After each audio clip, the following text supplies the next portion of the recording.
Dan sekarang ini Ramadan juga bagian dari bagaimana menjadi generasi tangguh itu kita udah berlatih dengan Ramadan ini. Dengan puasa, dengan kita menahan makan minum, menahan emosi, itu kan menjadi cara untuk menjadi tangguh, menjadi kuat. Ketika orang tua menyampaikan nasihat-nasihat itu cuma ya gitu kan ya, tetapi belum tentu dia paham atau belum tentu dia menerima. Nah kita harus belajar sebagai orang tua, belajar untuk mengenal zamannya mereka. Kita nggak boleh kamu harus seperti Umi dulu atau seperti Abi dulu waktu dididik seperti ini, berarti kamu juga harus seperti itu, enggak.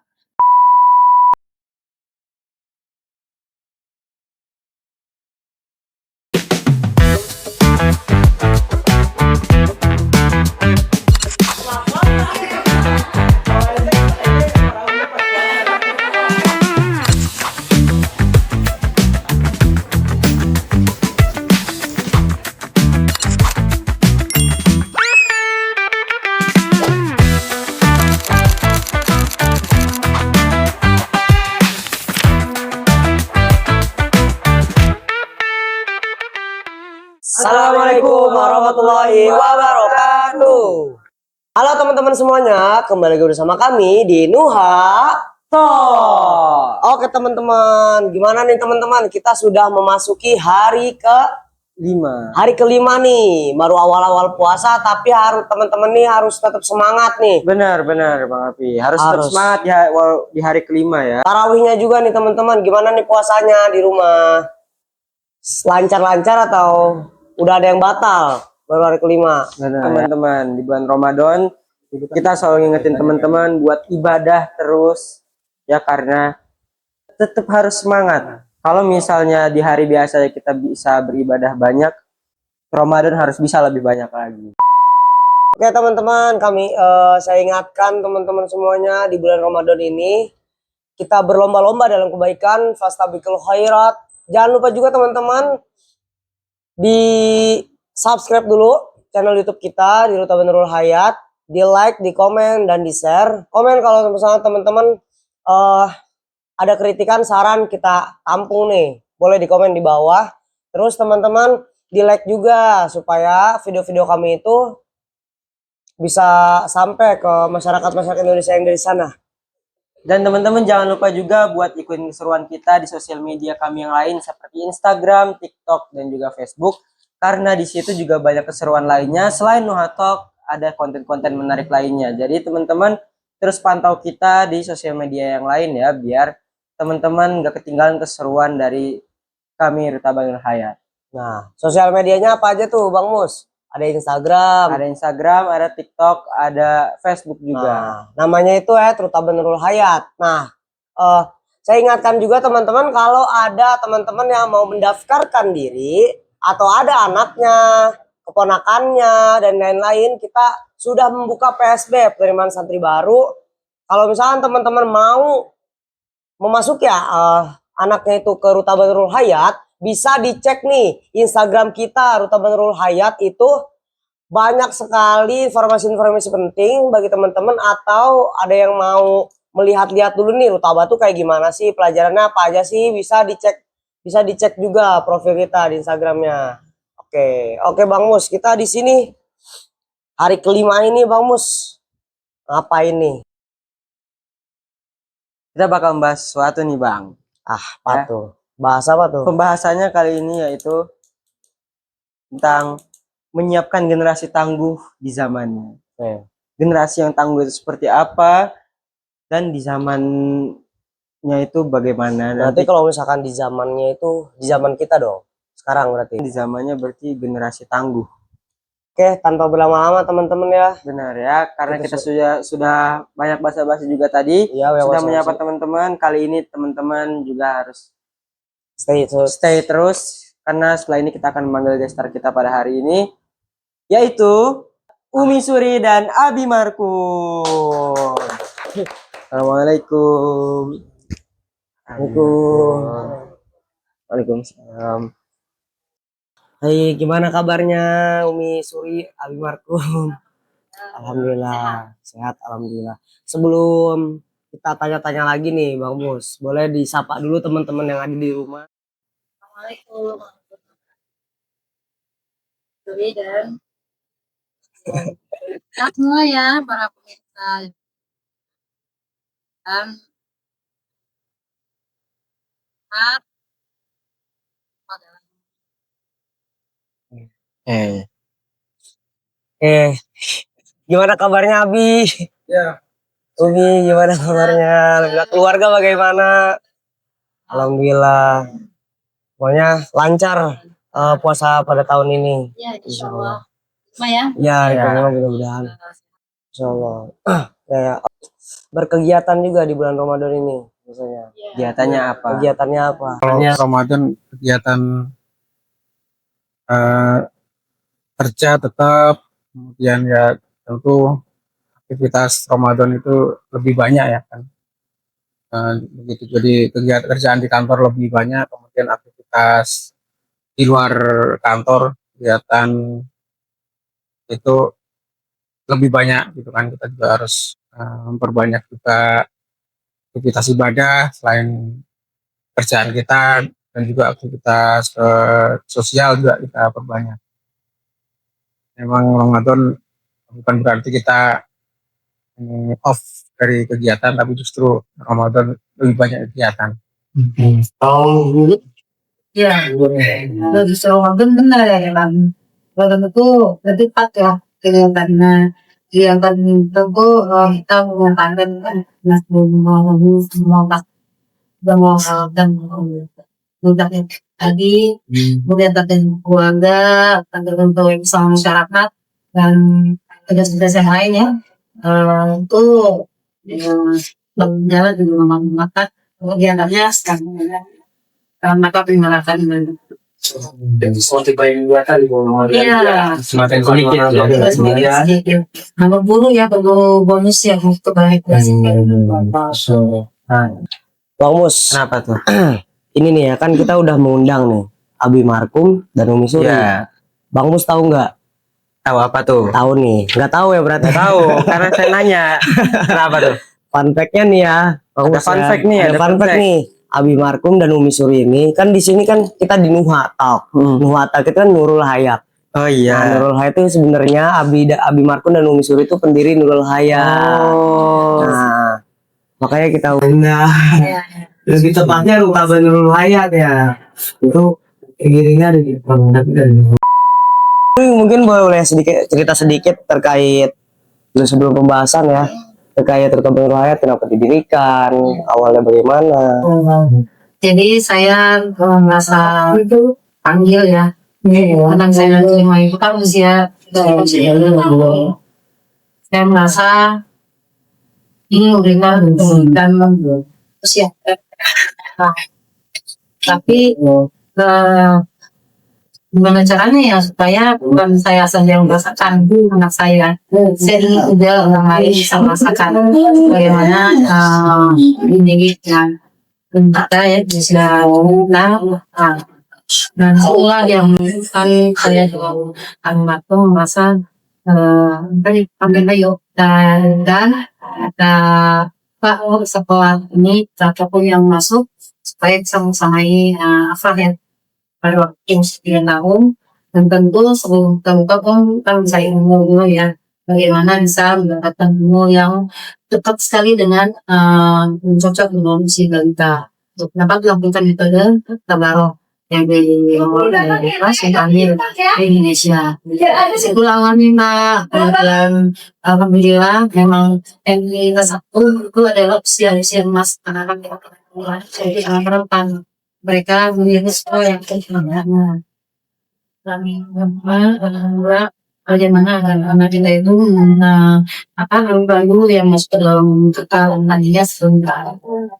Kalau membuat kami berkomitmen ya anak-anak muslim dan sama-sama dari sama anak keluarga dengan alhamdulillah. Sudah jalan berapa tahun ya? Oh, selamat 7 tahun setengah ini Mau ke apa 8 yang tahun. udah dirasakan selama membangun Rukaba Nurul Hayat? Wah, nanti kayak kali itu jawabannya panjang deh, karena tidak semua orang kan visi dengan kita, ya kan. Tentu orang yang punya visi sama dengan kita aja yang akan tertarik dengan sekolah ini gitu. Karena kalau sekolah Al-Quran itu bukan hanya lembaga saja yang berperan, tapi di sini ada segitiga emas yang harus berjalan secara bersamaan, yaitu lembaga sendiri, ya, kalian, kemudian orang tua sebagai sebagai partner kami yang menitipkan anaknya, dan anak itu sendiri sebagai objek dari dakwah Al-Quran kita gitu. Sehingga ini harus sejalan bersama ya. Kalau orang tua tidak setuju, ini kan saya maunya titipin anak saya aja di sini. Kenapa kita juga bebankan? Berarti kita nggak sejalan, kita nggak sevisi. Dan itu sangat sulit untuk bisa membentuk apa namanya karakter anak jadi karakter Qurani ya. Anak bukan hanya belajar Al-Quran, tapi terbentuk kayak adalah akhlak juga ya. Ya, dan tidak semudah itu kan kita merubah akhlak seseorang kalau bukan ada komitmen bersama gitu. Dan tentu juga terkait dengan pemahaman kita. Berarti itu enggak cuma tengok siap ya. Udah, anak dia kita, oh dia diapain aja dia bisa kan. Tapi yang menentukan kan orang dewasa, dalam hal ini lembaga yang punya sistem dan orang tua yang membersamai. Ya mungkin saya belum tahu, Bang Pus belum tahu ya. Itu kan namanya Nurul Hayat nih, Umi ya. Nurul Hayat itu dapatnya dari mana sih sebenarnya? Inspirasinya dari mana? Kenapa Nurul Hayat? Kenapa ditambah? Kenapa nggak yang lain? Soal pertanyaan sekali. Iya. Kita juga nggak tahu gitu ya. Iya, kita kan tahu Nurul Hayat itu artinya kan cahaya kehidupan. Nah, Al-Quran itu juga kan menjadi cahaya untuk hidup kita. Jadi artinya ya sebenarnya kan Al-Quran, Nurul Hayat itu ya Al-Quran itu. Orang berjalan di dunia ini kan butuh cahaya. Nah, cahayanya itu adalah Al-Quran sebagai petunjuk, sebagai pedoman. Ya hudal linnas, hudal lil muttaqin. Makanya eh, kita memilih nama Nurul Hayat. Walaupun memang nama Nurul Hayat itu banyak, tapi memang kita ininya Al-Quran itu kan sebagai eh, cahaya buat kita. Kalau nggak ada Al-Quran kan berarti dunia gelap kan. Dari Dan juga untuk selain itu kami juga menangkap kegiatan kami pesan lagi, tentu kan tidak semuanya sama orang tuanya ya. Manapun nanti mereka bekerja selama masih di bumi, selama masih di Allah, maka Al-Quran harus jadi pegangan. Jadi bumi itu kan luas ya, bukan hanya Indonesia. Harapan kami mereka akan cari ilmu nanti bukan hanya kalau mereka mau di luar negeri selama itu bukan Allah, pergilah nak, tapi jangan lupa Al-Quran sebagai cahaya ini. Itu juga, karena memang tadi kan yang melatar belakangi sebenarnya kan anak sendiri ya. Dan kita ingin keluarga muslim yang lain juga rasakan seperti itu. Dan memang tidak mudah. Makna di balik Nurul Hayat. Makna di balik Nurul Hayat. Kita sama. Iya, bukan karena ngikutin, udah kan. Tadi kata Abi ya banyak. Ya kan banyak nama Nurul Hayat gitu semua gitu semuanya. Cuma filosofinya itu karena itu cahaya kehidupan. Nah, jadi kan Al-Quran bosnya. Karena itu cahaya kehidupan. Mungkin berarti satu tata itu bisa jadi cahaya kehidupan buat bangsa. Bisa memecahkan nilai-nilai kebaikan. Bagaimana mereka tapi mereka bisa cahaya Baik, itu mungkin bakalan nyambung ke tema kita pada hari ini Bang Mus ya. Karena tadi cahaya kehidupan berarti visinya itu menjadikan generasi yang tangguh, bisa dibilang gimana nih generasi itu jadi cahaya di kehidupan masyarakat, di zamannya. Nah, ini kita masuk ke temanya aja nih Bang Mus. Temanya kan sesuai ya, berarti menyiapkan generasi tangguh di zaman. Nah, apa yang harus disiapkan untuk menjadi generasi yang tangguh itu adalah mungkin bisa jawab dulu. ya memang ya itu tadi mungkin itu juga bagian dari proses menyiapkan generasi tangguh itu kita salah satunya membuka lembaga itu Karena kan memang generasi kita, generasi saya, kemudian anak-anak itu berbeda generasi, sehingga bagaimana mereka punya persiapan, mereka butuh bekal untuk bagaimana bertahan di zamannya gitu kan. Karena eh, tentu ini apa, goncangan-goncangan hidup atau pegangan apa, goyangan ataupun hantaman ombak ataupun angin yang kencang itu kan eh, pasti akan mendera mereka, mendera anak-anak kita. Sehingga eh, kita butuh yang harus dipegang agar mereka menjadi kuat. Pegangan itu adalah eh, Al-Quran. Makanya kita juga mendirikan eh, tadi Nurul Hayat tadi itu, sehingga bagaimana generasi setelah kita, anak-anak kita itu menjadi tangguh, menjadi kuat karena punya pegangan gitu kan. Pegangannya Al-Quran. Pegangannya adalah pegangan yang kuat. Karena eh, kita tahu sendiri gitu kan. Banyak sekarang ini banyak orang berpegangan-pegangan, banyak yang jadi cantolan tapi ternyata nggak kuat gitu. Nah, yang paling kuat adalah Al-Quran dan hadis. Itu udah memang udah dari zaman dulu udah terbukti gitu.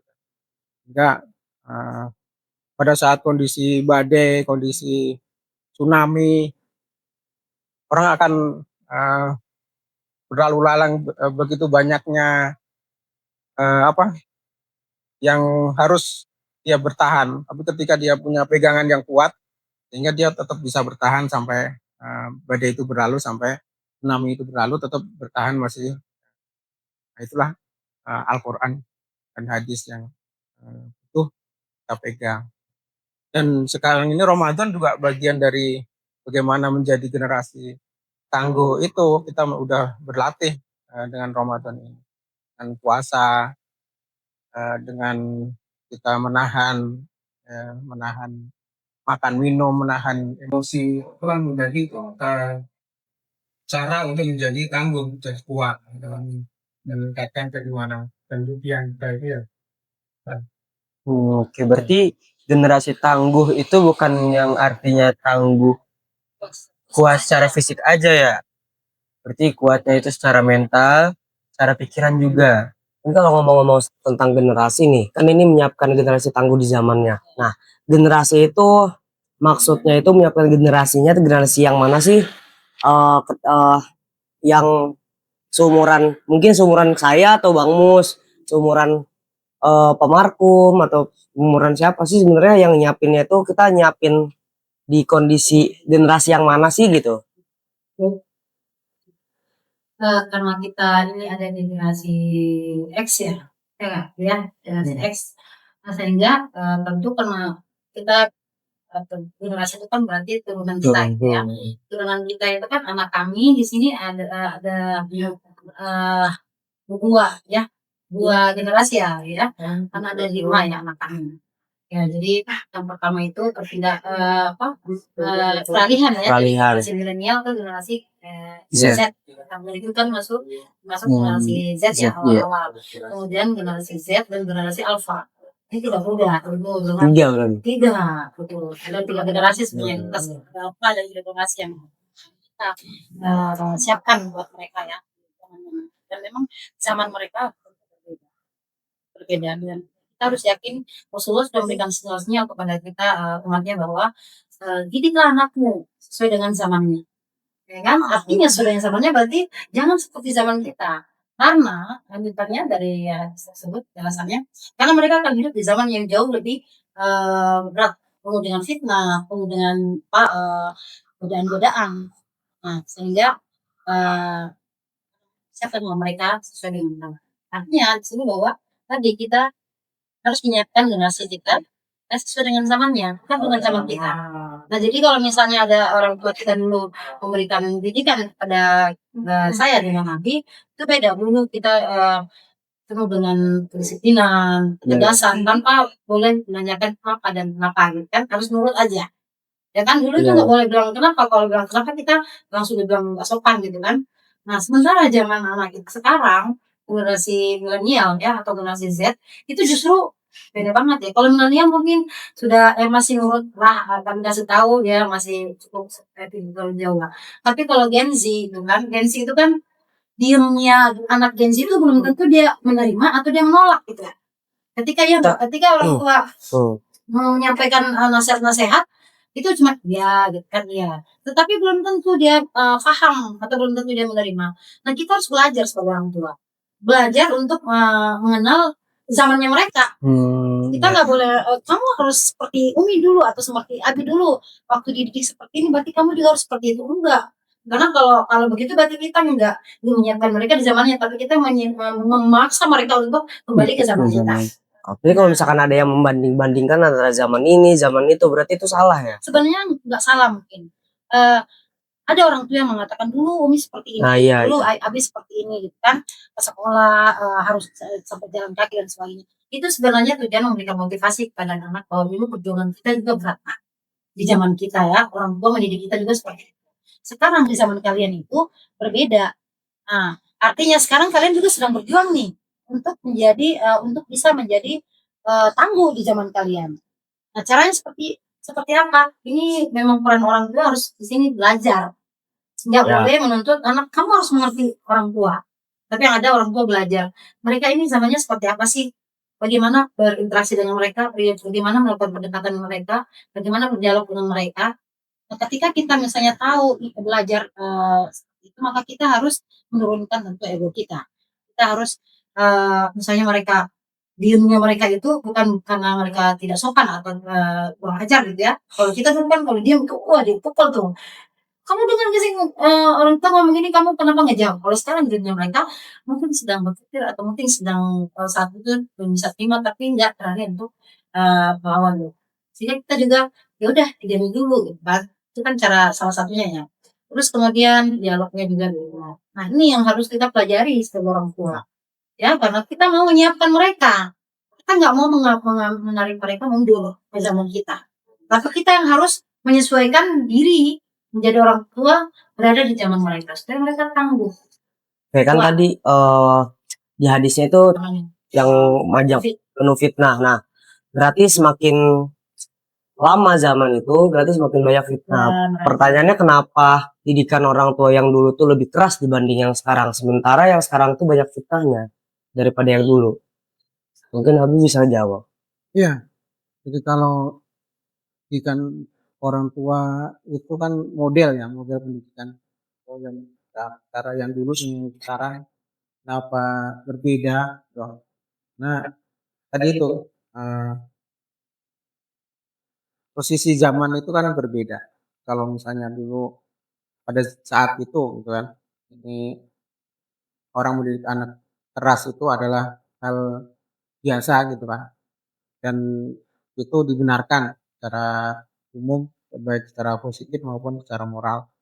Nah, kalau sekarang kan berbeda karena tadi itu kalau anak dididik secara keras seperti dulu nanti ininya udah berbeda.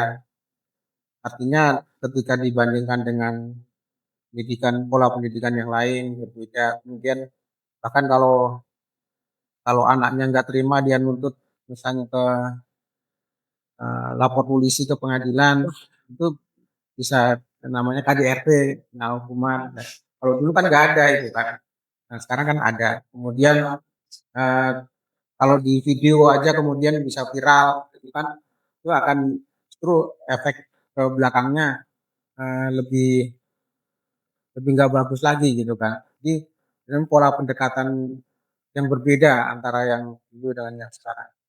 Dan artinya bukan berarti kita mentolerir, tapi memang ya orang tua memang harus berpikir 1000 kali untuk bagaimana menerapkan pola asuh ke anak itu. Apakah mau gaya yang keras atau toleran atau bagaimana? Kan masing-masing kan harus ada ininya porsinya kan, atau bagaimana kan? Masing-masing kan harus ada ininya porsinya. Memang keras dengan keras itu sebenarnya beda. Keras itu ya udah dari sikapnya ya kan, Iya, dari sikapnya keras semua. semuanya serba Iya, keras semuanya ya, kebesaran. dari sisi-sisinya Iya. gitu sih. Tapi kalau tegas itu dalam rangka menerapkan disiplinan gitu. Oke, berarti itu ya kalau misalnya untuk menyiapkan kita harus mengetahui dulu berarti mengetahui zamannya seperti apa. Bisa banyak. Jangan samain berarti zaman satu dengan zaman yang lain. Ini kalau misalkan Walaupun disinggung, misalnya dulu Umi begini, Umi hanya sebagai motivasi. motivasi bahwa ini juga Umi sama Umi dididik loh. Ya benar, cuma beda Beda-beda caranya aja. Beda zaman. Ini kalau misalkan di zaman kita dikerasin, banyak oknum-oknum, oh, kamu dikerasin Iya. terus banyak masuk-masukan sama orang. Terus kalau Karena dulu banyak itu kan ya ini karena sekarang di Gen Z apalagi Gen Alpha itu kan mereka hidup sama ini ya digital. teknologi ya. Iya. Memang itulah teman mereka terdekat itu kan sekarang teknologi. Dulu kita punya teman akrab, kita punya teman curhat, ya teman yang kita lihat secara nyata. Nah sekarang kita mau ngomong sama siapapun yang ada di sini tanpa diketahui orang tua itu gampang banget ya. Iya. Nah sehingga bagaimana orang tua itu bisa pendekatannya itu yang belajar pendekatannya ke anak supaya handphone ini bisa nomor 2 gitu loh, orang tua tetap nomor 1. Itu kan cara pendekatan yang harus dicari dengan belajar zaman mereka. Berarti lebih tepatnya itu berbeda zaman, berbeda perilaku. Iya. Berbeda pendekatan. Sekarang kita akan mengulik kembali ya Bang Mus ya. benar, Di tapi segmen yang pertama. segmen pertama ini kita akan masuk ke segmen yang pertama dulu. Karena segmen pertama ini banyak pertanyaan dari followers kita. Segmen yang pertama apa itu? Segmen yang pertama yaitu kata kita. Kamu tanya, kita jawab. Nanti akan ada beberapa pertanyaan dari followers kita. Nanti Umi dan Abi mohon dijawab pertanyaan-pertanyaan di sini. Oke, pertanyaan pertama. Menurut Umi dan Abi, apa makna generasi tangguh dalam pandangan Islam? Jadi generasi tangguh dalam pandangan Islam itu adalah generasi yang kuat secara mental, ya, kuat keimanannya dan juga kuat fisiknya, kuat mentalnya. Dan yang paling penting adalah kuat keimanannya. Gitu kan. Jadi janganlah engkau tinggalkan anakmu dalam kondisi dhaif, lemah. Lemah itu di sini yang paling penting adalah lemah keimanannya. Jadi bagaimana anak-anak itu bisa dekat dengan Tuhannya. Itu yang paling utama, yang paling. Kemudian berikutnya adalah baru bagaimana kuat secara fisiknya dan latihan-latihan, kuat secara mentalnya dan juga kuat secara ekonominya. Jadi memang harus kuat anak-anak kita itu harus bagaimana mereka tangguh, mereka mereka kuat dari sisi ideologi, politik, sosial, budaya. Gitu kan. Oke, berarti harus dari segala aspek, ya sebenarnya. kuat. Dan yang paling penting itu imannya. Dan yang paling penting ideologinya kuat, keimanan. Berarti bisa dibilang pondasi yang harus dikuatin. Ya itu fondasi. Ya, Fondasinya itu iman. Idahnya di sini kalau kita kan berarti keimanan. Bagaimana dia mengetahui Tuhannya secara utuh. Dia yakin bahwa semua yang ada pada dirinya itu, semua yang terjadi itu atas izin itu siapa dia harus tahu. Sehingga ketika dia besar nanti dia tidak dia melawan, tapi semua takdir yang ada dari pada dirinya dia terima dengan keridhaan. Memang dia tahu Allah Maha menentu semuanya. Itu berkaitan dengan akidah. Nah, kemudian yang kedua, fitrahnya harus kuat. Kalau imannya sudah kuat, fitrahnya itu terkait dengan bagaimana dia memahami Islam secara utuh. Ya, secara utuh. Jadi dia tidak sudah terbawa arus pemikiran yang aneh-aneh yang tidak bersumber pada Al-Quran dan Sunnah. Meskipun dia ada di situ gitu, dia ada di zaman itu. Ini kan zamannya memang udah akhir zaman, dan macam-macamnya tanda-tanda kiamat yang Allah tunjukkan di sini. Dia tidak mungkin menghindar dari zamannya, tidak mungkin.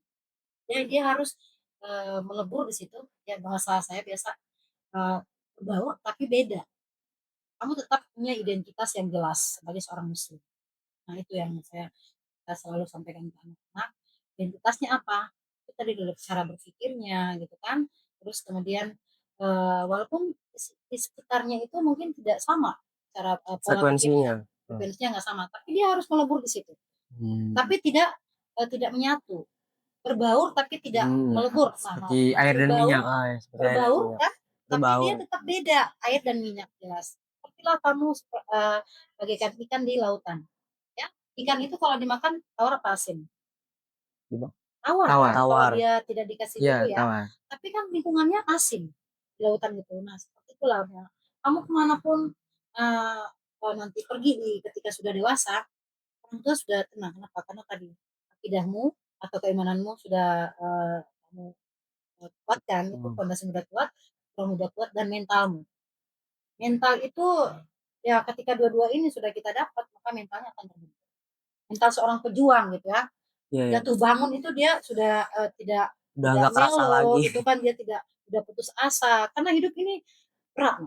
Hidup ini apa namanya ya penuh perjuangan. Ya disuap aja gitu. Meskipun mungkin kamu ada di lingkungan keluarga yang Allah takdirkan cukup, tapi kamu harus berjuang mendapatkan sesuatu. Kenapa? Karena ya memang kamu pahami mental itu terbentuk dari jatuh bangunnya kita. dari setiap kegagalan. Iya, setiap kegagalan sehingga kita kuat. Ya. Terus kemudian yang terakhir, sebenarnya yang terakhir itu adalah fisik. Fisik itu pelengkap, bukan yang Berarti utama. fisik itu pelengkap. Pelengkap, karena kita juga perlu fisik yang kuat untuk menjalani apa namanya kehidupan ini. Kan fisik yang kuat itu kan banyak hal yang bisa kita lakukan. Kita jadi produktif. Itu kan ya, 4 hal itu. 4 hal Tapi itu. jangan ketukar ya. Iya, jangan ketukar, fisiknya Kita dulu. ketukar, fisiknya dulu. Ada orang tua gini, aku mau cari uang sebanyak-banyaknya biar nanti kalau aku meninggal hartaku sudah cukup untuk anak. Apa kita jamin? Belum tentu. Ya kan? Tapi kalau misalnya yang kita balik ya, harus dimantepin dulu nih pondasi imannya. Nah, karena ketika misalnya nggak ada, jangan lupa Allah. Gimana caranya? Tadi sholat, seminimal sholat kamu tidak lupakan. Ya kan? Betul sih, Karena betul. sholat adalah benteng akhir dari seorang muslim gitu ya. Ya nggak? Iya. Kan banyak yang bilang yang penting sehat. Yang penting sholat sih. Sehat. Nah, kemudian juga berikutnya tadi ya, itu kan apa namanya penguat. Iya, Nah, terakhir harta, kemudian fisik itu yang pelengkap. Perlu juga karena anak-anak kita misalnya nanti kita tinggalkan adalah gitu ya, warisan yang mungkin kita berikan. Sebaik-baik warisan adalah ilmu. Makanya kenapa anak-anak banyak banyak kami berikan nutrisi ilmu dari zaman anak pertama sampai sekarang masih ada tuh ya. Itu karena memang inilah harta kalian, nak. Carilah Nanti ilmu bakal sebanyak kepake. setinggi-tingginya. Iya. Dan itu adalah harta warisan dari orang tua. Kalau menunggu harta sekejap habis. Akan menjadi perkelahian antara kalian satu dengan yang lainnya. Ya enggak? Tapi kalau ilmu ya akidahnya kuat, ilmunya kalian kejar ya sampai kalian puas gitu kan, cari ilmu semakin banyak itu kita tidak akan puas gitu ya. Itulah sebaik-baik Warisan. itu sih yang kami berikan. ada 4 ya, Bang Musa? Apa ya tadi Iman, fikrah, mental sama fisik. Nah, jadi jangan kebalik nih. Jadi fisik dulu. Utamakan Kenapa di zaman Rasulullah itu banyak sahabat yang usianya masih sangat muda, tapi mereka sudah berani menrisiko untuk berperang. karena iman dulu yang mereka kuatkan. Imannya kemudian Robi sudah terbentuk untuk membela agamanya Islam, kemudian mentalnya mental baja, ya kan? Dan banyak juga hampir semua sebenarnya kalau kita lihat sejarah sahabat Rasul itu banyak sekali yang kaya raya.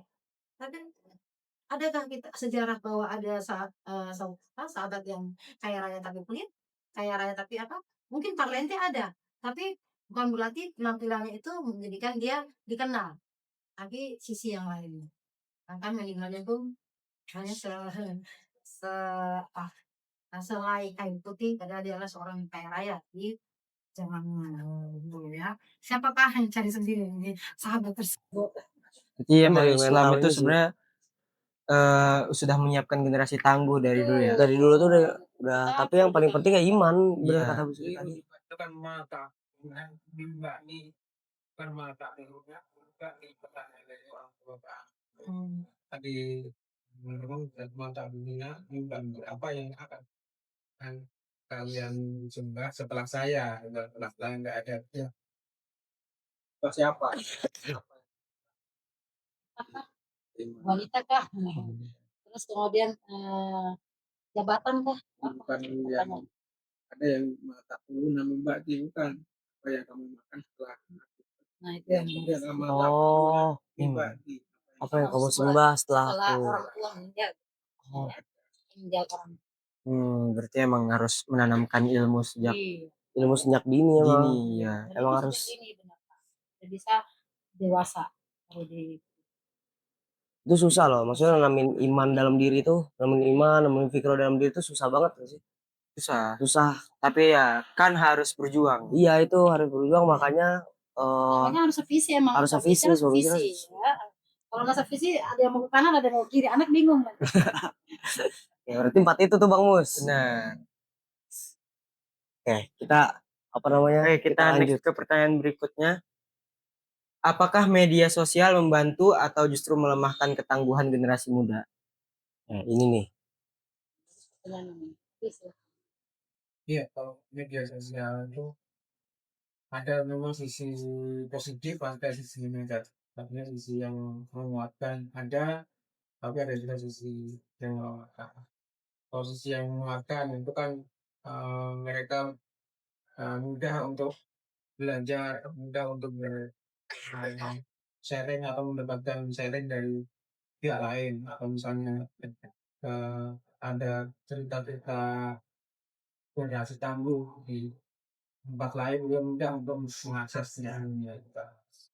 Tapi sisi lain gitu juga ketika ada yang negatif-negatif yang menggerogoti ketangguhan itu mereka juga mudah untuk bisa mengaksesnya mudah untuk masuknya sehingga memang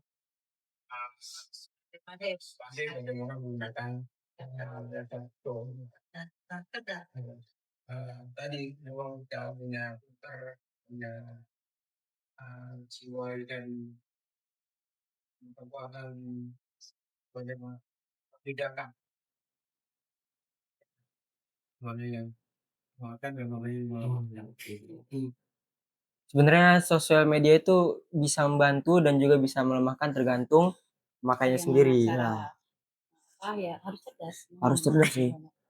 Pakai sosial media kan maksudnya itu bukan sesuatu hal yang negatif terus. Kan Iya, banyak yang ada bilang itu negatif. positifnya. Tapi ada positifnya banyak banget di sosial media. Karena memang ini tadi ya, dia lewat begitu saja kan. Iya. Iya. Tiba-tiba lewat kita penasaran. Ketika kita klik ternyata sering muncul. Itu Iya. Masya Allah luar biasa saking mudahnya sekarang. Tapi ketika tadi mentalnya udah keimanannya udah kokoh gitu kan, kemudian fikrohnya udah terbentuk, mentalnya sudah kuat, itu dia biar lewat juga, oh iya ini nggak bermanfaat buat saya. Udah lewat aja. Udah lewat Nggak aja. mungkin lah dia Nggak usah. atau banting HP-nya nggak mungkin. Ya kan kamu itu mau tidak mau diterima gitu kan, lewat. Tapi kan ada sekarang justru kalimat-kalimat yang bisa menguatkan, motivasi di sini banyak. Udah kita pilih kan kita yang punya HP, kita harus yang cerdas dong, yang lewat nggak bermanfaat. Kalau bermanfaat kita bisa ini kan ikuti gitu atau follow dan sebagainya. Jadi banyak banget sebenarnya manfaatnya. Betul. Ini bagaimana kita cerdas aja. Contohnya tuh satu sebenarnya sosial media yang baik itu kayak kita ini Nuhatalk. Ya, selain itu juga kalau ingin membantu ketangguhan generasi muda bisa juga nonton di sosial media Ruta Berlahaya. Karena banyak konten menarik juga di situ. Salah satu kan ini kita ya, ini acara seperti ini ya. Anak muda loh ya. itu bagian mau menyempatkan waktunya untuk mencari tahu tentang ilmu yang lain tidak banyak.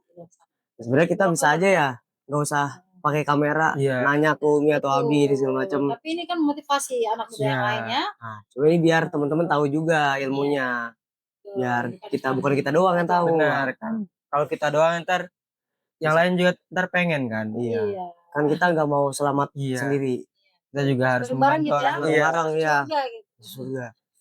Yuk, Iya betul. anak muda semangat. Anak muda.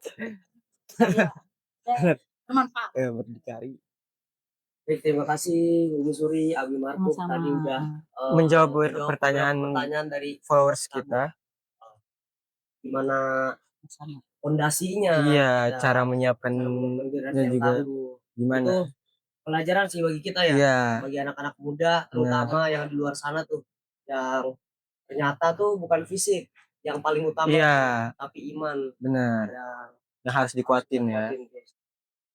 Terus peran orang tua juga penting. Benar, orang tua juga nomor satu. Pesan dari ibu ayah bunda tuh jangan menyia-nyiakan kesempatan kalau misalkan anaknya itu masih umur 0 sampai 6 tahun. Nah, iya. Masih Jadi, karena harus dididik ya. harus dididik. Baik, kita akan lanjut ke segmen yang kedua, Benar. yaitu berita. Kita akan melihat berita. Nah, mahasiswi tewas di kamar indekos. Mahasiswi nekat mengakhiri hidupnya dengan melompat dari lantai 4 Mall Paragon Semarang. Penyebab kematian mahasiswi FISIP Universitas Indonesia yang tewas setelah terjatuh dari lantai 18 apartemen. Saudara, seorang mahasiswi salah satu perguruan tinggi swasta di Kota Makassar, Sulawesi Selatan ditemukan tewas.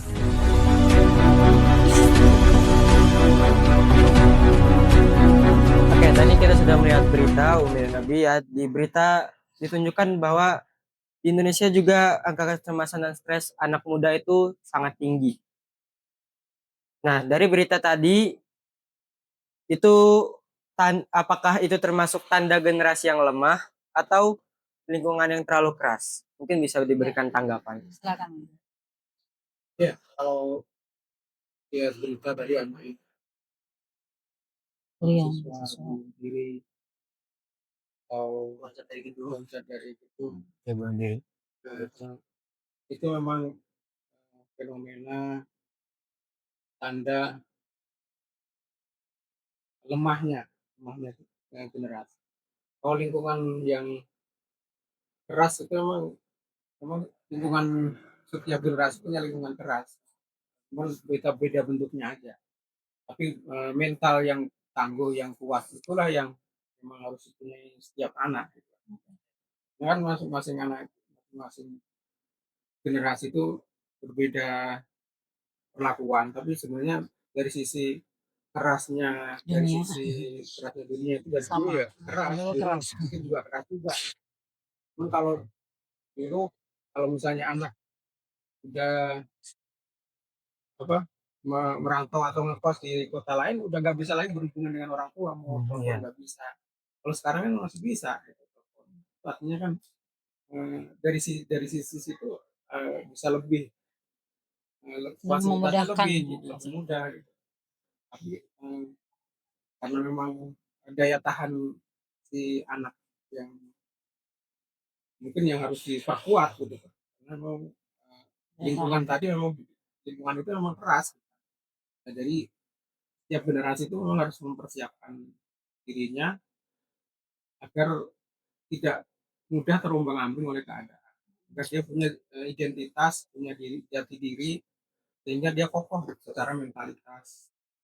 Yang tadi disebutkan juga tuh banyak orang Indonesia atau mahasiswa yang stres, melalui stres, kecemasan stresnya. Nah, itu kan banyak banget sekarang nih di generasi sekarang. Itu kalau misalkan mau dibandingkan ya, kalau melihat di zaman dulu, apakah sebanyak ini angka stresnya? Bukan orang stres ya maksudnya. Ya. Orang yang Karena Stres itu kan bagian dari sakitnya mental ya. ya sakitnya mental kayak gitu. Iya, artinya Apakah sekarang lebih banyak? kalau dari sisi jumlah ya sekarang tentu lebih banyak karena memang jumlah orangnya lebih Apa banyak. penyebabnya? Cuman Kira-kira? dari sisi mentalitas itu yang memang harus tangguh anak-anak itu, dari intinya kan.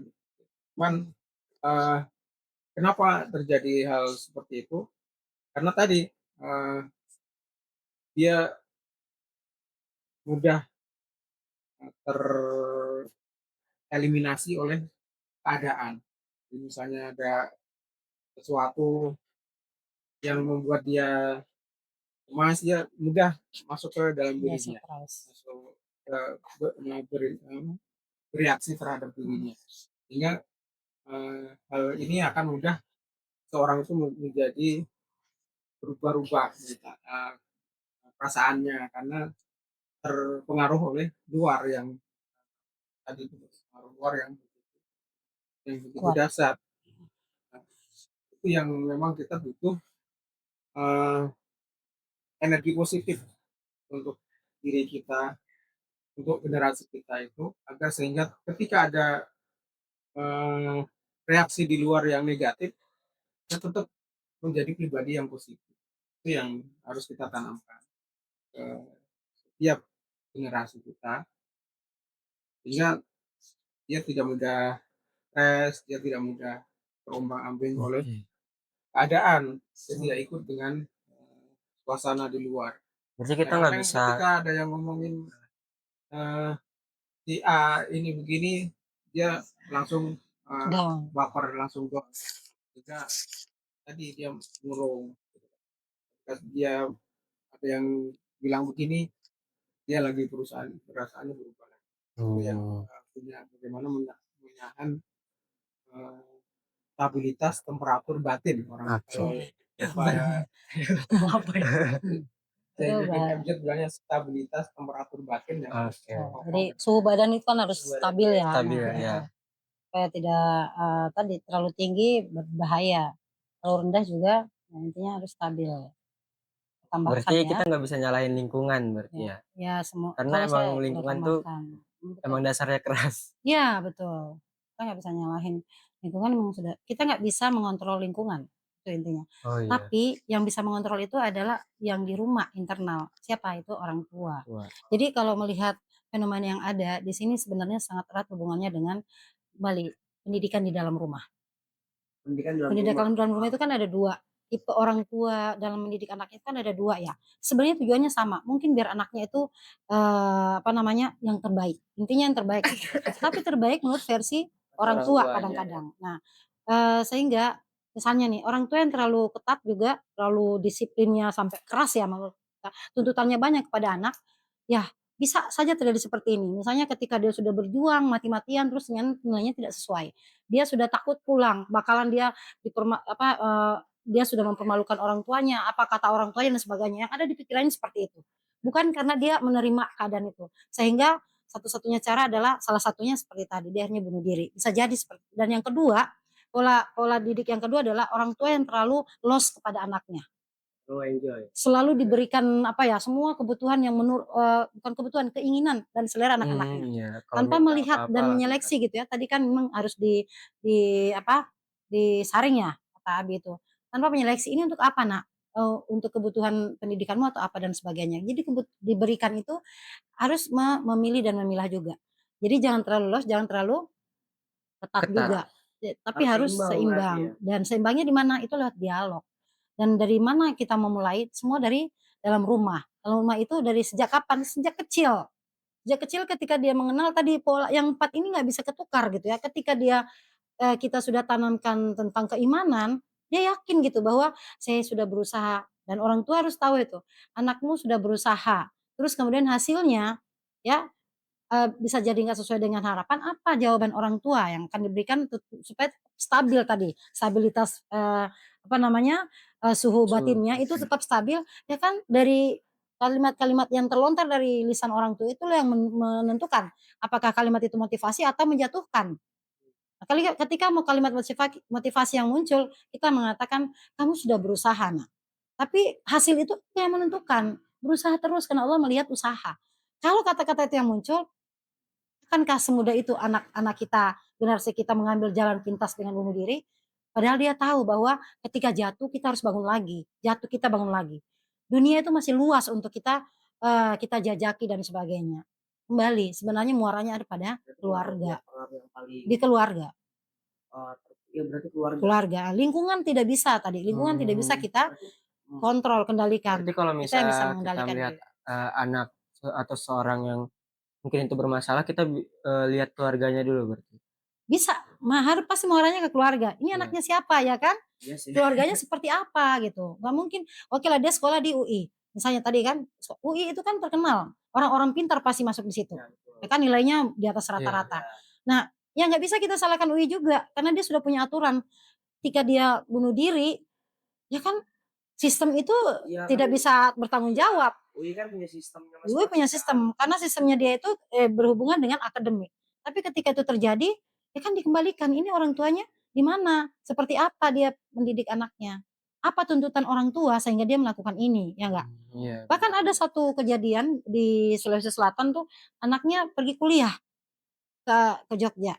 Kemudian karena orang tua punya sekampung sudah mengatakan anaknya pergi kuliah. Gimana sih kalau di kampung anaknya pergi kuliah di kota gitu ya? Pasti harus berhasil gitu kan? Nah, qadarullah dia nggak diterima di perguruan tinggi yang memang dia orang tuanya pengenin. Karena dia malu pulang, akhirnya dia bagaimana caranya supaya dia tidak berkomunikasi dengan orang tuanya, supaya nggak ditanya-tanya bahwa kamu sudah semester berapa dan sebagainya. Akhirnya dia masuk hutan 5 tahun dia di situ, 5 tahun apa 10 tahun dia di hutan. Masuk hutan untuk menghindari tadi orang tuanya banyak dan sebagainya. Tapi dia nggak memilih bunuh diri, cuma dia menjauh dari dunia yang ya tadi ya yang banyak tuntutan. Di hutan itu qadarullah dia hidup. Allah punya takdir itu dia hidup karena dia sudah berinteraksi dengan binatang-binatang. Sampai akhirnya ya dia dikenal seperti apa namanya? Tarzan itu ya. Ketika dia bertemu dengan seseorang ya baru diviralkan bahwa ternyata dia dari sini kampungnya. Dia bawa pulang lah dia. Ya memang dia nggak kuliah karena dia malu sama orang tuanya, malu sama sekampung. Apa kata bagaimana orang tua saya nanti kalau tahu saya tidak seperti itu. Jadi mental seperti itu memang bermuara pada keluarga sebenarnya dan orang tua di sini yang punya Terus peran. saya kira pengaruh yang tadi itu mau nanya gitu, pengaruh yang paling signifikan itu apa di lingkungan? Ternyata bukan lingkungan yang paling berpengaruh itu ya. Besar pengaruhnya orang tua. Paling besar itu orang tua. Orang tua. Kembalilah ke rumah gitu ya. Kembali ke rumah. Kalau misalkan menyangkut kasus yang tadi ya, itu Jadi nggak bisa dibayangin. Iya, Ya, karena banyak seperti banget itu. kan orang terlalu los atau terlalu ketat. Bisa dibilang mungkin ya kalau misalkan di pikiran anaknya itu udah malu banget nih. Iya. Udah dibilang satu kampung. Bisa gak sih ngilang aja dari bumi? Iya gitu. Tapi ya Allah takdirkan dia belum bisa meninggalkan bumi ini gitu kan. Seperti itu perjalanannya gitu. Iya. Atau mungkin terlalu los itu dalam artian biarin aja toh saya berhasil juga enggak dihargai dan sebagainya. Ya kan bunuh diri aja gitu.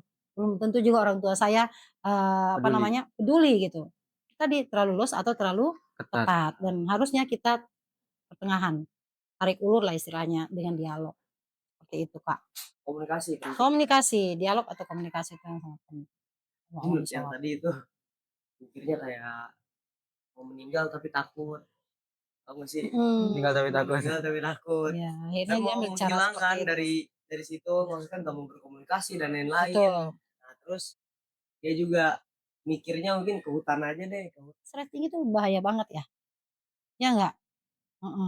Lu sudah mau mati tapi belum mati juga. Itu kan akhirnya ambil jalan pintas. Allah alam bisawab. Nah, intinya dari rumah ya. Orang tua itu kan rumah itu kan ada orang tua di situ. Ada keluarga inti dan sebagainya. Gitu. Oke, terima kasih Umi dan Abi sudah Sama-sama. menanggapi video tadi ya. Agak apa? Deg-degan kenapa? Ya itu tadi 5 tahun, bayangin. Oh, di hutan. Di hutan itu. Ya, si bingung juga kan gimana cari ya. Itu benar-benar pertolongan Allah ya, dia masih karena Allah yang menguasai semua ya, ditundukkan untuk si dia nih. Insyaallah ya intinya ya. Iya. Itu tuh pembelajaran banget buat kita dari kasus yang tadi di sini. Bunuh diri kita jangan bunuh diri. Itu Terus yang tadi juga cara terbaik. lebih baik malu daripada itu gak sih ke hutan. Karena kan kalau bunuh diri juga pasti masuk neraka. Iya, itu juga ya. Gak mungkin masuk surga soalnya. Jadi itu makanya tadi harus lagi sehat ya, sehat imannya, sehat akalnya, sehat ya mentalnya, sehat fisiknya. Gitu, Kak. Itu pembelajaran banget buat kita, pemikiran kita itu harus bersih. Benar ya. Bersih. Kembali lagi harus dikuatkan dulu imannya. Kalau misalkan kuat iman otomatis 100% lah ya. Dia ridho menerima. Dia ridho menerima gitu. Iya, gak bakalan ada kasus bunuh diri, kasus iya. Macam-macam. Karena mentalnya udah kuat. Cuma mentalnya ya kalau hutan itu mentalnya kuat loh. Mentalnya kuat, fisiknya juga kuat. Ibaratnya cara yang diambil itu dia mungkin juga takut bunuh diri ya. Jadi dia masuk ke hutan tapi ternyata takdirnya umurnya masih panjang. Iya, umurnya masih panjang. Baik, terima kasih Umi Suri dan almarhum yang udah menanggapi berita tadi. Iya. Kalau kita banyak pelajaran banget dari situ, kita bisa belajar nggak Bang Mus ya? Benar, Ya, iya. calon bapak kan harus belajar. Iya. Bapak tuh apalagi. Benar. Apalagi nanti kalau punya anak, ingat harus dari rumahnya dulu. Dari rumahnya dulu. Jadi milih pasangan juga harus sejalan, visi. Jangan bentrok. Iya. Tiap hari berantem. Jangan bentrok, jangan pisah. Ya perbaharui terus aja ininya, visinya perbaharui terus. Terima kasih Umi. Sama-sama. Almarhum. Dari awal sampai akhir banyak banget pelajaran ya Bang ya. Kita akan ke segmen yang ketiga Bang. Apa tuh? Itu games. Benar. Setelah pesan-pesan berikut. Ya. Halo teman-teman semuanya, kembali lagi bersama kami di Nuha Talk. Oke, kita akan balik lagi apa? Kita akan lanjut ke segmen yang ketiga yaitu games. Games apa tuh Bang? Pakars. Pasangan suami istri kompak dan romantis. Oke, di sini akan jelasin dulu lah. Oke, Umi dan Abi, nanti Pakars ini gamesnya nanti akan ada satu clue di TV dan Umi dan Abi dan kita juga main nggak? Oh main. Nanti kita juga main. Nanti clue-nya itu Umi dan Abi harus menebak satu kata. Mencari satu kata. Dan kalau misalnya jawabannya sama, berarti kekompakannya +1. Dapat 1 poin. Iya. Nah, satu kata, bakal ada satu kata di sini. Nah, mencari satu kata yang berkaitan dengan itu, dengan kata itu. Nah, misalkan nih, contoh dulu Bang. Contoh dulu ya. Bang. Apa? Misalnya nanti TV ada tisu. Oh, tisu. Aduh, tisu. Kenapa tisu? Gak apa-apa dah. 1, 2, 3. Lap. Ya. Gitu. Berarti agak kompak. Ya, agak kompak. Oke, kita mulai ya. Dari mana tuh? Wah, susah nih ya. Genzi. Dari mana? Oke, dari Pak Sutri pikirkan satu kata yang berkaitan dengan Genzi.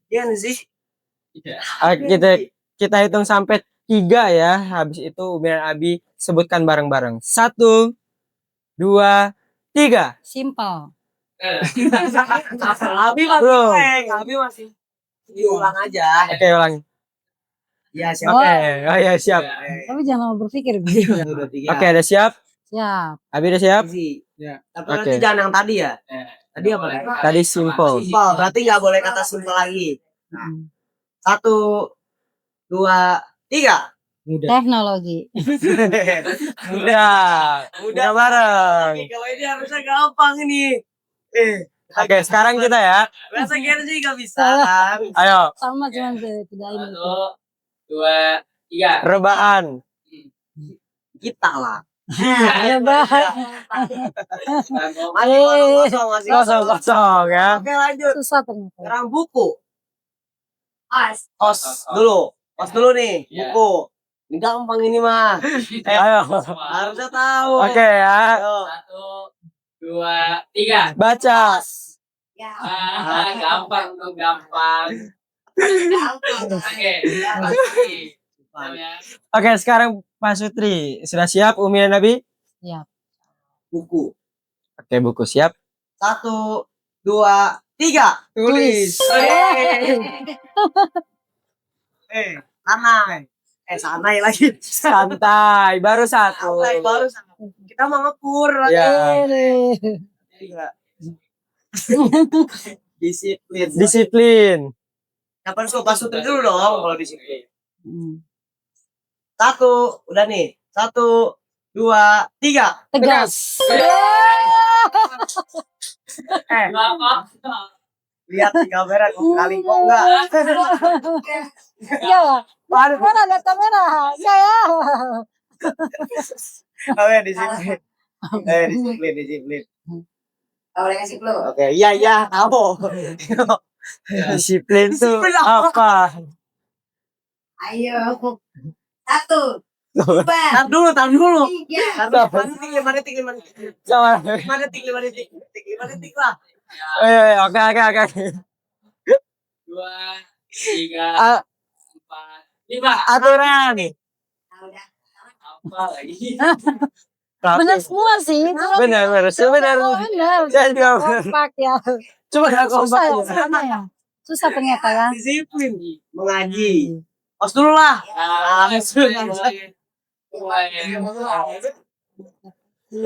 Harusnya ini bisa kan? Ayo ya. Tatap mata. 3. Kurang. Udah bisa. Sudah. 2-1. Aduh, apa ini? Satu tri, sekarang Pak Sutri. Apa Mengaji. ya? Ngaji. Satu kasihan, saya bilang kan aturan diadu ya. Karena ini habis ya. Oh, ya. Coba aja ya. Satu. Gak apa-apa. Oh, Pak. 1, 2. Nanti dulu dah Mas. Oh, belum. Iya. Oke. Katanya udah diambil sama Ustaz. Nanti lagi mikir-mikir. Ya. Enggak udah siap. Coba aja. Coba. Siap. Siap. Abi udah ketemu katanya. Udah. 1, 2, 3. Tepeki.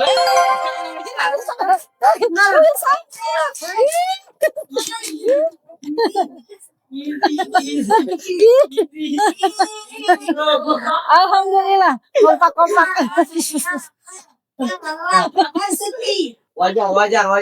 Kiri suruh hayap sama Satu lagi ya. Oke, Sutri. Oke, siap. Udah siap, Umi, Abi? Ya. Oke, siap. Kita hitung Kita ya. duluan ya? Iya. Kita duluan. Oke, kita hitung 1, 2, 3. Kuat.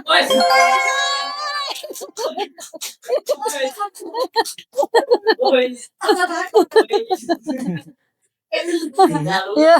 Sebenarnya masih guys sama yang tadi sama yang mau ngaji tepeki bisa bener. Nah, berarti itu memang benar-benar ya. Kompak banget itu berarti ya Allah. Sudah berbicara dari hati Kan ada gitu. teh kaki kan. Harus tabah ya kan? Tabah gitu maksudnya. Kan kalau mengaji, tadi mengaji ya? Iya. Memang kan TPQ yang lebih dekat ya. Kalau lu tabah kan ada juga, cuman kan ada pelajarannya yang lebih, maksudnya judulnya tuh sekolah gitu kan. TPQ kan memang khusus Al-Quran. Tapi bener ya, tapi kok bisa TPQ juga gitu ya. Kan orang mengaji Iya, berarti. Berarti. Ya sih bener sih udah. Udah. Tangguh. Gak apa-apa, pantesan dia jodoh. Ya dong. Allah sudah takdirkan ya. Coba. Tangguh. Tangguh apa? Tangguh jawab. Tangguh. Ya. Kasihan. Oke. Oke, berarti udah. Udah oke. 1, Pertanyaannya 2, 3. Fisik. Rami. Ya udah. Udah lah. Kita cukupkan muhatan kami. ini susah-susah ya soalnya ya. Remaja, woi. Ya Allah. Remaja Ayo. Islam nggak ada ya. Ayo. Belakang aja yuk.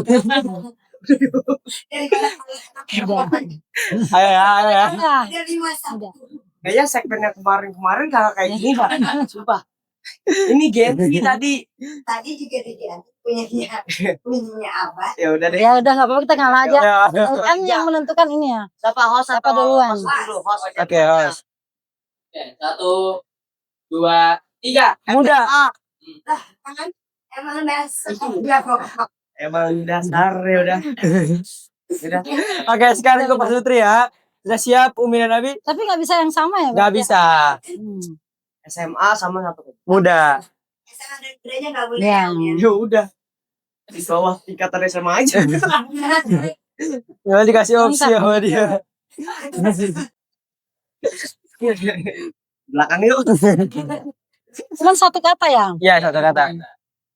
Pikir dulu. Banyak susah masalahnya. Ya kan? Iya. Apa ya? Oke, aja. Oke, lanjut. Oke, Udah Abi sudah ada siap? di otaknya. Saya juga ada di otak. Apa aja deh kita keluarin ya. Siap, 1, 2, 3. Labil. Abi, sebenarnya sama Abi. Keren. Iya sama Abi. Kita bisa sama, coba. Lagi yuk, mari yuk. Gak nyangka kita sebantet. Ya, berat. Ini soalnya susah banget tahu. Aduh, kita putar otak bener nih soalnya. Masya Allah. Iya, karena Masya remaja itu Allah. masih labil. Kan? Remaja tadi sebenarnya kita mau muda ya. Tapi saya mau muda. Tapi apa? Tadi yang pertama kayaknya saya tanya. Saya muda gak? Kenapa bikin labil? Saya juga bikin labil ya. Karena memang remaja kan gak ada dalam Islam. Dalam rangka mencari jati diri. Makanya, oh iya labil ya remaja. Tapi ternyata. Ini kan mau pelajar. Oh enggak ya. Sudah ya tadi ya sama ya. Udah lagi lah. Aduh, next ya masih ada. Oke, enggak sebenarnya karena judulnya pasangan suami istri kompak dan romantis makanya kita mengalah. Sebenarnya seperti itu. Nyari kebenaran ya. Salah, nggak mungkin romantis. Iya. Aduh, subhanallah. Memang panitia juga hebatnya. Cuma malunya gini bang, sebenarnya. Kenapa? Kita masih muda. Luasan tuh maksudnya, sebenarnya pasti lebih luas. Gitu. Iya, harusnya. Enggak dong, karena kan ini kan chemistry. Iya, istri sih sebenarnya. Sebenarnya mereka juga kong kali kong tapi dari hati. Kita gak bisa. Berarti hatinya berbicara ya. Masya Allah. Itu yang namanya chemistry benar. Oh, subhanallah. Soalnya, dia sama-sama di Sulawesi. Solo, Sulawesi ya. Oke. Lanjut. Terima kasih. Terima kasih Nabi sudah mengikuti gamesnya yang sangat seru. Ya, kami mengalah ya. Skip. Oke, selanjutnya kita akan masuki closing statement. Mungkin boleh dari Umi dan Abi memberikan pesan-pesan kepada ada yang mau disampaikan kepada teman-teman di rumah, kepada generasi Gen Z terutama, terus mungkin ayah bunda yang nonton. Boleh mungkin dari Abi atau dari Umi dulu nih. Ya, tadi silakan. Dari Abi dulu. Pemirsa semua, top kita menyiapkan generasi tangguh itu intinya adalah bagaimana agar generasi kita ini menjadi generasi yang kuat dan yang paling penting adalah kuat secara mentalitas dan keimanan. Nah, Ramadan ini sebagai ajang kita menguatkan mentalitas kita, keimanan kita agar menjadi kuat. Dan ketika kita sudah kuat mental, itu berarti sudah tangguh.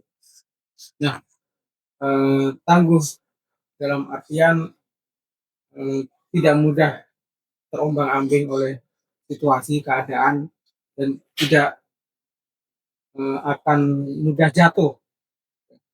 Nah, secara yang utama tadi itu ekonomi, keimanan dan mentalitas itu, kemudian berikutnya baru kita bagaimana fisik kita juga kuat, kemudian ekonomi kuat, kemudian secara sosial juga kuat, itu baru berikutnya. Tapi semuanya penting, tapi yang paling utama adalah bagaimana ruhiyah kita terbangun dengan kuat. Ya. Saya tambahkan sebagaimana doa-doa yang selalu kita doa ya. Tadi ada yang ketinggalan. Terakhir diikat ya dengan doa, karena semua yang mengatur adalah Allah Subhanahu wa taala. Jadi kita sudah berikhtiar di 4 poin tadi. Kita siapkan anak-anak kita di usia masih balita ya, dengan visi yang sama dengan pasangan kita, dengan keimanan, kemudian fikri, kekuatan iman, kekuatan fikri ya, kekuatan mental, dan kekuatan fisik ya, kemudian ditambah dengan doa. doa yang selalu kita lantunkan tidak pernah berhenti sebagai orang tua. Kapan Allah kabulkan, kita enggak, itu bukan urusan kita. Dan satu doa yang tidak pernah kita lupakan adalah sebagai orang tua, Rabbana hab lana min azwajina wa dzurriyyatina qurrata a'yun waj'alna lil muttaqina imama. Itu artinya apa, Abi? Ya Allah, anugerahkanlah kepada kami pasangan-pasangan dari kami. Itu doa itu. Ya, sebelum kita menikah kita sudah minta sama Allah. Kemudian dan keturunan yang soleh, yang baik. Dan jadikanlah mereka pemimpin bagi orang-orang yang bertakwa. Sudah itu doa kita untuk kita dapatkan pasangan, kemudian mendapatkan keturunan yang soleh, dan doa yang masya Allah begitu besarnya harapan kita, kelak anak-anak kita akan menjadi pemimpin bagi orang-orang yang bertakwa. Berarti kan ketakwaannya harus di atas dong daripada yang dia pimpin. Itu harapan. Pemimpin itu kan di mana saja, Pak. Minimal dia memimpin dirinya sendiri, memimpin keluarganya, memimpin lingkungan ada di sekitarnya, dan apapun yang diberikan tanggung jawab yang diberikan berarti dia sedang memimpin, dan dia harus mempertanggungjawabkan itu di hadapan Allah kelak, bukan di hadapan manusia saja. Itu yang kita selalu minta sama Allah. Nah, karenanya memang para orang tua, ya saya tentu kami di sini juga sedang belajar terus menjadi orang tua yang baik yang diinginkan oleh anak-anak kita sesuai dengan tuntunan Allah dan Rasulnya. Mari sama-sama kita, nggak ada kata terlambat, nggak ada kata terlambat. Kita apa yang perlu kita lanjutkan untuk kebaikan anak kita agar mereka menjadi generasi yang tangguh, kita maksimalkan. Kemudian dan apa yang kurang, intinya kita banyak dialog dengan anak-anak kita dengan zaman mereka. Kemudian juga berikan selalu stimul kalau anak balita biasanya 5 tahun pertama kan diberikan imunisasi ya, agar dia kuat gitu, kuat ketika besar. Ya kan, imunisasi itu pasti sakit dulu gitu, nangis, panas badannya. Karena diberi suatu kekuatan yang dari luar datangnya, bukan dari dalam dirinya, ya enggak? Tentara diberi tambahan gitu, agar kelak dia menjadi kuat fisiknya, itu fisiknya. Nah, kita pun harus memberikan imunitas itu, imunisasi keimanan yang 4 hal tadi, agar kuat dia imunitasnya tuh tahan banting nanti ketika dia dewasa. Jadi ini keempat plus 5 dengan doa. Semoga Allah mudahkan kita sebagai orang tua menjadi orang tua yang bisa menyiapkan anak-anak kita menjadi generasi yang tangguh. Dan semoga Allah senantiasa membersamai kita di sini. Amin ya rabbal alamin. Terima kasih. Oke, terima kasih Umi dan Abi sudah memberikan closing statementnya. Sama-sama. Ya, itu tadi untuk menyiapkan generasi tangguh yang paling penting ada 5 ya. Iman, siapin imannya, kemudian fikrohnya, lalu kemudian mental, fisik, dan terakhir diikat dengan doa. Oke. 5 yang harus kita tanamkan. Iya. Ya, banyak sekali kita belajar dari sini, dari Umi Suri dan Abi Martum tadi, dari awal sampai akhir yang sudah stay pasti banyak banget ilmu yang dapat. Terima kasih juga buat teman-teman di rumah nih yang udah stay dari awal sampai akhir, ikutin keseruan kita. Cerita-cerita kita ya, mudah-mudahan bermanfaat. Banyak manfaat. Dari cerita menjadi ilmu ya. Benar. Terima kasih banyak tawanya, PUBG Games semua itu jadi Hiburan aja. Bumbu ya. Terima kasih teman-teman sudah stay terus di channel YouTube kita ini. Iya. Di Motor ini. Oke, selanjutnya kita ada sedikit oleh-oleh dari Nuha Talk untuk Umi dan Abi. Terima kasih Nuha. Mending kayak gini ya. Ini gini. Nah, Oh iya. patan. Ya Umi sama Iya. Bercerita sambil ada ilmu Benar ya. dari cerita jadi. Terima kasih panitia, terima kasih kru Nuha Talk, sehat selalu ya. Amin. Jadi amal soleh. Iya, terima kasih juga Umi dan Abi ilmunya. Sama-sama. selalu menjadi selalu untuk tetap hayat ini. Santri-santri kita yang lagi mungkin sekarang masih belum berkegiatan. Lagi berkegiatan di rumah. Ya, belum masuk ya. Karena sebentar lagi kita mau pesantren Ramadan. Iya. Fisiknya harus disiapkan juga sama orang tua ya. Orang tua di sana sedang belajar puasa.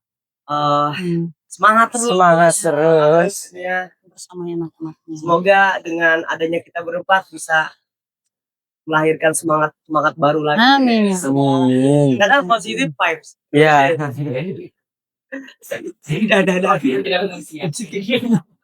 Oke, mungkin cukup sekian dari kita dan dari saya juga dan Bang Alpi mohon undur diri juga. Assalamualaikum warahmatullahi wabarakatuh.